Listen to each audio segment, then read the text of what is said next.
Assalamualaikum warahmatullahi wabarakatuh.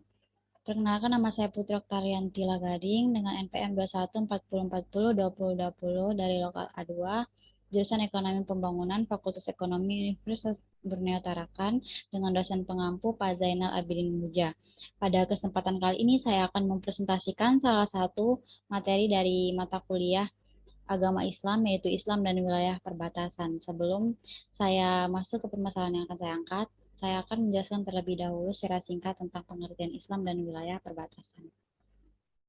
Jadi, secara bahasa, Islam memiliki beberapa arti. Dalam bahasa Arab, Islam merupakan masdar dari kata aslama, yuslimu, islaman, yang artinya taat, tunduk patuh, berserah diri kepada Allah. Selanjutnya adalah pengertian wilayah perbatasan. Wilayah perbatasan merupakan suatu boundaries dan frontier di mana keduanya memiliki pengertian yang berbeda.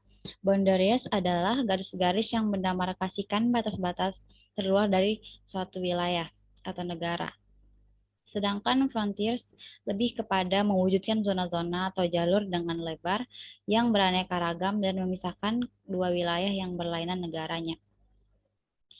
Selanjutnya kita akan masuk ke permasalahan yang akan saya angkat di sini, yaitu penyelundupan manusia di wilayah perbatasan. Penyelundupan manusia merupakan salah satu kejahatan transnasional terorganisir yang semakin meningkat di Indonesia, khususnya pulau-pulau perbatasan yang letaknya dekat dengan Australia. Lemahnya pengawasan di wilayah perbatasan dan kurangnya pengetahuan masyarakat setempat tentang kejahatan penyelundupan manusia memudahkan pihak-pihak tertentu untuk menyelundupkan para imigran ilegal. Penyelundupan tersebut dilakukan melalui jejaring kejahatan internasional yang terorganisasi, baik melalui jalur negara perantara maupun langsung. Semakin meningkatnya secara signifikan aktivitas kelompok kejahatan terorganisasi terwujudnya pe, dalam terjadinya penyelundupan migran dapat membahayakan negara-negara dan kehidupan serta keselamatan para migran itu sendiri. Oleh karena itu, masyarakat internasional sepakat untuk mengatur dalam protokol tambahan mengenai penyelundupan migran. Penyelundupan manusia itu sendiri atau people smuggling merupakan menurut definisi pasal 3 protokol IPBB tahun 2000 tentang penyelundupan manusia berarti mencari atau mendapat melangsung maupun tidak langsung keuntungan finansial atau materi lainnya dari masuknya seseorang secara ilegal ke suatu bagian negara di mana orang tersebut bukanlah warga negara dari negara tersebut atau tidak memiliki izin tinggal.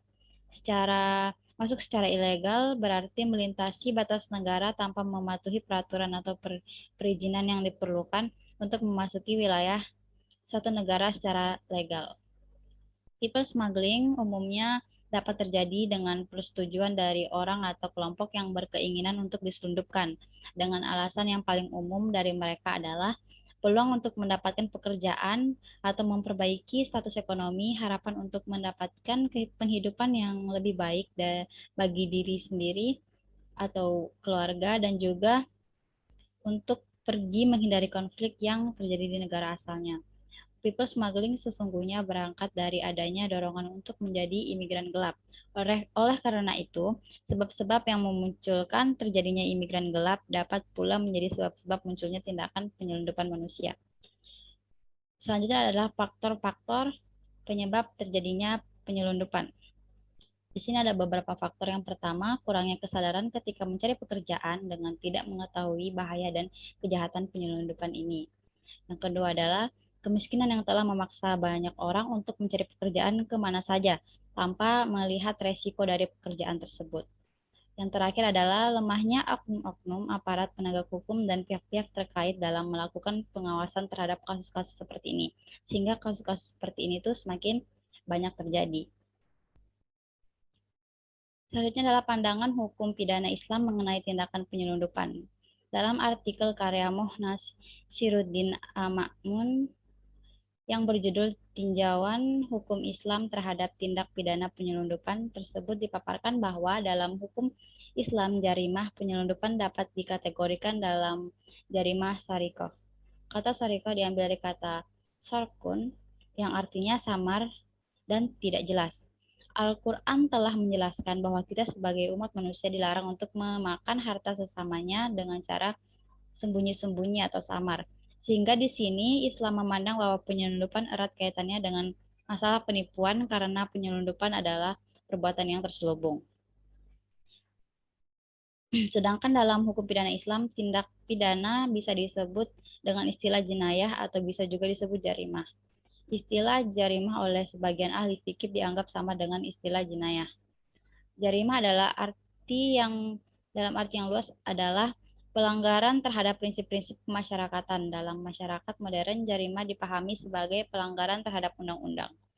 Agar secara yuridis suatu tindakan bisa dipandang pidana, tindakan itu harus dilakukan oleh orang yang mampu mempertanggungjawabkan, yaitu orang yang berdewasa dan berakal sehat.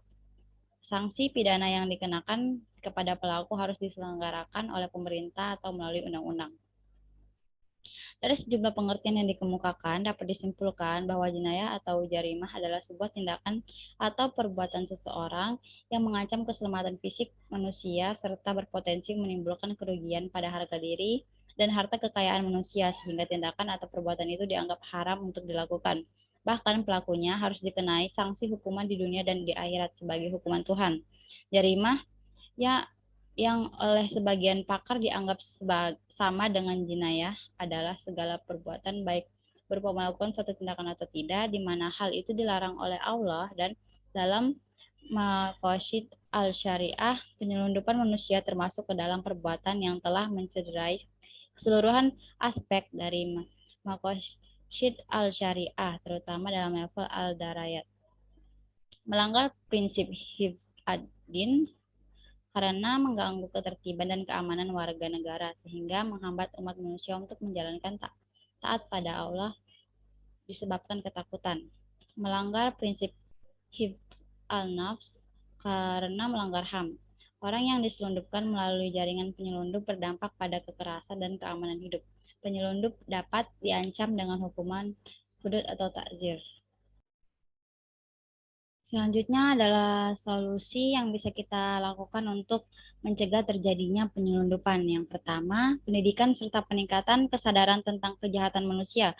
Salah satu upaya pencegahan yang telah diamanatkan oleh protokol adalah negara peserta harus dapat mengambil tindakan untuk menjamin bahwa negara tersebut memperkuat program informasi guna meningkatkan kesadaran masyarakat atau public awareness tentang kejahatan penyelundupan manusia.